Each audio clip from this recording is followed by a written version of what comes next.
कैसे शक हुआ आपको कि हनी की मौत का कारण जिसके साथ रह रहे थे इवेंट में? वो थोड़े दिन पहले से ही कह रहा था कि भाभी वो मुझसे पैसे मांग रही है। अच्छा। 2 लाख रुपए। फिर उसके बाद उसको वो ब्लैकमेल करने लगी, ज़्यादा करने लगी, रोज़ दिन रात फ़ोन करने लगी। वो मना करता रहा, उसने मना कर दिया कि मेरे पास फ़ोन मत कर। जब उसका रिश्ता टूटा उसके साथ, उसने मना कर दिया था कि आज के बाद मैं फ़ोन नहीं करूँगा और तू मुझे फ़ोन नहीं करेगी, बात ख़त्म कर दे यहीं पे। बट उसने उसको फिर भी कहा कि जो मेरे पैसे बनते हैं 2 लाख रुपए वो मुझे दे। उसके बाद भी जो उसके फ़ोन में से अब हमें नोट मिला, उसमें लिखा था कि उसकी कुछ न्यूड वीडियोस उसके पास थी, हनी की, नेहा के पास कुछ न्यूड वीडियोस थी, जिसकी वजह से वो और उसकी भाभी उसको ब्लैकमेल कर रहे थे। नेहा बिजोरिया और आरती बिजोरिया उसको ब्लैकमेल कर रहे थे। उसमें से उन्होंने ब्लैकमेल करते करते उन्होंने उससे लाख रुपया लिया। 50,000 रुपये उसने अपनी फैक्ट्री के बाहर और 50,000 रुपये हाईवे पर वो उनको दे चुका था। उसके बाद भी वो 8.5 लाख रुपए उनसे और मांग रही थी बाद में। बट उसको बाद में समझ में आया कि मैं देने के बाद भी ये मेरा पीछा नहीं छोड़ेंगे। फिर उसने डिप्रेशन में आके सुसाइड कर दिया। आप कह रहे हो न्यूड वीडियो थी, लेकिन वो रह तो उसी के साथ रहा था, काफ़ी रिश्ते लंबे समय से था उसके साथ। लंबे समय से रिश्ता बेशक था सर, बट वो रहता तो घर ही में था। कुछ टाइम के लिए जैसे वो साथ चले जाते थे, कहीं घूमना फिरना हो जाता था, वो चीज़ थी। ये नहीं कि वो साथ में घर ही में रह रहे थे, ऐसा नहीं था। तो उसने कभी पहले आप लोगों से ये बात डिस्कस की थी किस तरीके से वो परेशान कर रही है, ब्लैकमेल कर रही है? वो उसने थोड़े दिन पहले ही हम लोगों को बताया। भैया मकान का क्या मामला है? मकान का मामला ये है, उसने ये शर्त रखी कि मैं शादी तुझसे जब करूँगी जब तू खुद अपना मकान बनाएगा। अच्छा। उस मकान में उसने थोड़े पैसे लगाए, बाकी पापा जी ने हमने मिलके एक मकान बनाया कि चलो लड़के की खुशी के लिए वो साथ रह लेगी उसके। बट उसने फिर साथ के साथ शर्तें और बढ़ानी शुरू कर दी। ऐसा होना चाहिए मकान, ऐसा होना चाहिए। मेरे परिवार वाले नहीं मानेंगे, उसके पापा जी नहीं मान रहे थे कि अगर तूने उस लड़के से शादी करी तो मैं सुसाइड कर लूँगा। उसके पापा ने, उसके पापा को काफ़ी टाइम से पहले से पता था। तो लड़की को नौकरी भी हनी ने लगवाई थी? हाँ जी, उससे जो उसके एग्ज़ाम्स वगैरह सब कुछ जो भी कुछ हुआ उस नौकरी में चलते हुए वो सब वो करवाता था। आज भी अगर वो किसी और जॉब के लिए तैयारी कर रही है, उसके एग्ज़ाम्स भी हनी दिलवाता था ले जा के उसको, अम्बाले, चंडीगढ़, दिल्ली, सब जगह। तो आज एसपी को आप सुसाइड नोट दिखा? हाँ जी, वो सुसाइड नोट दिखाने, एक सुसाइड नोट तो उसी टाइम मिला था, बट जो सुसाइड नोट उसके फ़ोन में से मिला है हमें, वो दिखाने के लिए हम एसपी साहब को आए हैं आज। आपको लगता है कार्रवाई होगी? हाँ जी, ज़रूर होगी, उसमें बहुत कुछ है मैम। आप क्या लगते हो हनी के? मैं बड़ी भाभी हूँ उनकी। हनी की माता जी हमारे साथ मौजूद है, उनसे भी जानने का प्रयास हम जरूर करेंगे कैसे हुआ ये।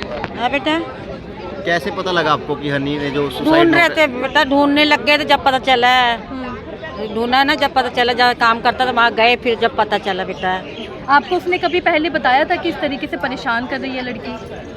नहीं बेटा, मेरे को उसका अपने बच्चे का मैं शकल देखती थी, मेरा बच्चा परेशान रहने लग गया था। तो मैं रोटी पूछती थी कि बेटा रोटी खा ले। नहीं मम्मी मैं नहीं खाऊंगा, भूख नहीं लग रही है।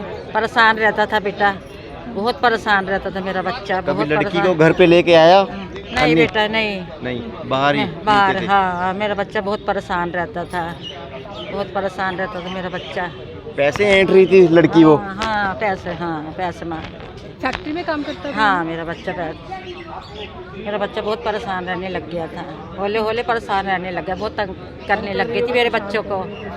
हाँ कुछ लिखा उसमें, कभी 50,000 रुपये मांगती है, कभी लाख रुपए मांगती है। अब कहाँ से देगा बंदा? आप लोगों को कैसे पता चला? मेरे को खुद बतलाया उन्होंने, और फिर जो उसका और कागज बाद में इनका सब मिले कागज हमारे पास। क्या कुछ लिखा था? ये अपने उनकी फैक्ट्री से ही मिले जी, जहाँ से। तो ये कब मिला? तो ये सुसाइड नोट कब मिला? ये जो अब मिला जी, ये तो जी ये गए वहाँ दोबारा से खुला उसको दरवाजे को, वहाँ से मिला जी, वहाँ से चेक करा, एक चीज चेक करी। ये सुसाइड नोट मेरे को मिला था। ये सुसाइड नोट इस जरिए से मिला था। मैं एक दिन पहले हमने फ़ोन में मेरे को ये फ़ोटो पाई। मैं फ़ोन छानबीन कर रहा था, फ़ोन हमने इंचार्ज साहब से लिया था, उन्होंने खुद दिया था ये फ़ोन हमारे को कि भाई तुम्हारे को कोई इसमें सबूत पाए तो तुम मेरे को इकट्ठा करके देना। हमने उसमें सबूत के जरिए हमने उसको थोड़ा छानबीन करी फ़ोन को, तो हमारे को ये 2 फोटो पिक पाई इसकी। तो हमने आइडिया लगा लिया कि इसके अलावा अगर ये पिक पाई है तो ये इसकी ओरिजिनल फ़ोटो भी होगी ज़रूर, और वो फैक्ट्री में होगी। तो हमने अगले दिन इंचार्ज साहब के पास गए, हमने वहाँ से के लिए परमिशन ली कि हमने फैक्ट्री में थोड़ा छानबीन करनी है। उन्होंने भी परमिशन दिया है, बाकायदा उन्होंने ये कहा है कि अगर मैं तुम्हारे को फ़ोन नंबर दे रहा हूँ, किसी ने तुम्हारे को फैक्ट्री में अंदर छानबीन कर करने से रोका, तो आप मेरी फ़ोन पे बात करा देना। उन्होंने फ़ोन नंबर भी दिया है। फिर हम ओनर को भी साथ में लेके गए, फैक्ट्री का ओनर था जो, तो हमने उनके साथ वहाँ पे छानबीन करी। छानबीन के मुताबिक हमने एक एक चीज़ वहाँ पे गत्ते पड़े थे जी, वहाँ पे गत्ते उत्ते उठा के देखे, सारी चीज़ उठा के देखी। एक पानी का गड्ढा था, पानी के गड्ढे में ये थोड़ा गिली अवस्था में हमारे को उसमें गड्ढे में पाया। मौत का कारण किसे मानते हो? मौत का कारण जी ये है, मौत का कारण इसका ब्लैकमेल लिया जी। वो लड़की भाभी और एक तीसरा बंदा जो कि इसको यूं कह रहा है सुसाइड नोट में तू पैसे दे रहा है तो दे, यहाँ के नहीं तो तुम ऊपर जाओ। सुसाइड नोट में लिखा है ये बात। क्या क्या लिखा है सुसाइड नोट पे, आपने पढ़ा है? सुसाइड नोट में ये लिखा है, मेरी मौत के जिम्मेवार है नेहा आरती। नेहा भाभी उसकी आरती का नाम है, ये मेरी मौत का कारण है। और सुसाइड नोट बहुत बड़ा है जी, इतना नहीं है एक चीज़ पता हमारे को, वो तो हम एसपी साहब पे सीधा पेश करेंगे।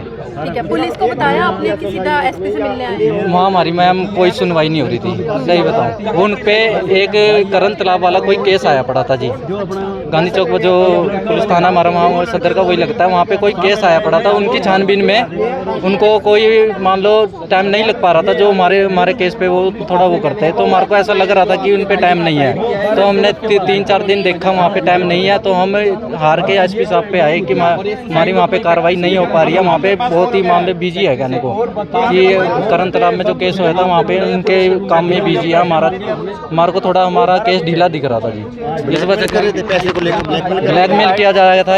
मेरे भाई ने एक 50-50 हज़ार रुपये दिए हैं, उसके बाद भी मेरे भाई को लगा कि भाई ये तो और मांगेंगे, उन्होंने सही में और डिमांड रखी। हमारे भाई का मानना है 8.5 लाख तक की डिमांड लिखी है, जो कि उस नोटिस पे लिखा है 8.5 लाख रुपए तक मांगे गए हैं। और उसकी वजह से वजह वही है जी, मेरे भाई की ब्लैकमेल जी, उसको नहीं तो पैसे नहीं देंगे तो मार दिया जाएगा। इस वजह से मेरे भाई ने सुसाइड किया। छोटा बड़ा भाई है जी। आइसक्रीम की फैक्ट्री थी पुरानी अनाज मंडी के अंदर, वहाँ जी वो वहीं अपना लगा। इतने पैसे कैसे दिए उसने? लड़की को नहीं दिए, वो खुद धमकी दे रही थी। धमकी में ये कि भाई मैं 1 के 2 बनाऊंगी, 2 के 4 बनाऊंगी, 4 के 8 बनाऊंगी, तेरे पे इतना वो बोझ लाद दूंगी कि तू मेरे को कहीं पर भी, यानी कि मानसिक रूप से परेशान किया? बस मानसिक रूप। हाँ जी, पैसे कभी नहीं दिए हनी ने उसको? हनी पैसे दिए हैं जी, उसको उसकी नौकरी दिलाना है, ये वाला वही है जी। जब ये नौकरी नहीं मिली ना उसको, तो उससे पहले उसने बहुत पैसे खाए उसके, ब्लैकमेली पूरी करी जी अपनी दब के उनने, जो लड़की और भाभीियों ने और उनके माँ बापों ने। एक सुसाइड जो भाई दिन पे मिला था उसमें क्या बस उसमें यही लिखा था, वो तो बाद में ये लिखता है जाते जाते वो कह गया कि मैं अपनी मर्जी से कर रहा हूँ, मगर वो जो बाद में मिले हैं हमारे को, हाँ। वो हमारे साथ हैं हमारे। तो आपने वो पुलिस को दिखाए हैं? पुलिस से पहले हम उनको नहीं दिखाई। अच्छा, वही पहले जो सुसाइड लेटर था ना वही दिया हमने। अच्छा, उनको अब जो है ये देंगे, अब एसपी को दिखाएंगे? ये एसपी साहब को दिखाएंगे, वो चौकी इंचार्ज को दिखाएंगे, देंगे जाके। तो क्या कभी उसने पहले आपकी लड़की ने जो है आप लोगों को पहले ये बात बताई कि इस तरीके से वो मुझे परेशान कर रही है, ब्लैकमेल कर रही है? मेरे को तो कई बार कह दिया उन्हें, 2-3 बार कहा भी था। हाँ। कि जी मेरे को ऐसे नहीं ऐसे कर रही है। मैंने कहा तू यार पीछे छोड़ दे फिर उसका। बिल्कुल, बस। तो तब कंप्लेंट करनी चाहिए थी पुलिस में, तब हमें उसमें सुसाइड कर जाएगा, हमें तो मालूम नहीं था ना वो सुसाइड कर जाएगा। नहीं, लेकिन इतना ज्यादा जब वो लड़की परेशान कर रही थी, उस लड़की के खिलाफ जो है कंप्लेंट करना जरूरी। लेकिन हमें नहीं पता था ना, हमें बताता नहीं था जी वो इस चीज़ का। उसने सुसाइड नोट में सारी बातें लिखी हुई हैं जी। कुछ पैसों की ट्रांजैक्शन भी हुई है? वो तो जी बैंक की डिटेल से पता लगेगा जी, वो पुलिस कार्रवाई का हिस्सा है, पुलिस इन्वेस्टिगेशन में सामने आ जाएगा। कितने टाइम से वो रिलेशन में थे? ये स्कूल टाइम से थे। उनके पास कोई न्यूड फोटोज भी थी हनी के? वो लड़की के पास थी जी, जिसके आधार पर वो ब्लैकमेल कर रहे थे इसको। अच्छा, पैसे की डिमांड उनके आधार पर जो है ब्लैकमेल किया जा रहा यस। था। कितने पैसों की डिमांड कर रहे थे? पैसे वो 1 लाख दे चुका था उनको, 50-50 हज़ार। तो वो कहती थी कि भाई और पैसे चाहिए, किसी को पैसे के लिए वो भेजते थे, इसके फैक्ट्री के बाहर जाए काम करता था, 3 दिन बाद भेज दिया, 2 दिन बाद भेज दिया, ऐसे वो पैसे उससे मंगाया करती थी। लास्ट में वो कहती थी पैसे दे नहीं तो ऊपर चल। 8.5 लाख रुपये उसने लास्ट डिमांड रखी हुई थी कि अपना घर बेच दे, कुछ कर दे, पैसे चाहिए। लेकिन तो उसकी डिमांड बढ़ती जा रही डिमांड बढ़ती जा रही थी, वो उस चीज़ को सहन नहीं कर सका, डिप्रेशन में चला गया काफ़ी। तो जो नोटिस है, सेकंड नोटिस आपको कब मिला? वो हमें फैक्ट्री से मिला जहाँ वो काम करता था जी, उसके मोबाइल में था वो। हमने उसके मोबाइल में देखा, हमने अंदाज़ा लगाया कि वो फैक्ट्री में ही सुसाइड किया था, तो फैक्ट्री में ही हो सकता है। हम गए, फैक्ट्री खोली, वहाँ हमने ढूंढ के निकाल लिया, वो हमें मिल गया। तो आज आप एसपी से मिलने आए हैं, पुलिस की जांच से संतुष्ट नहीं पुलिस हैं? की जांच से संतुष्ट नहीं है जी। लड़की का हम पूरा एसपी साहब से यही गुहार लगाएंगे कि हमारे भाई को इंसाफ मिले, परिवार को इंसाफ मिले। लड़की का पूरा परिवार मिला हुआ था उसके साथ, लड़की के साथ। वो तो इन्वेस्टिगेशन में पता लगेगा जी, पुलिस की जांच पड़ताल में। भाभी पर भी आरोप उसकी है। भाभी पर आरोप है, जो उसने सुसाइड नोट में साफ साफ लिखा हुआ है। क्या नाम है आप? क्या लगता है मेरा उनके? मेरा भाई था जी, मैं बड़ा भाई हूँ उसका, मंगत है मेरा नाम।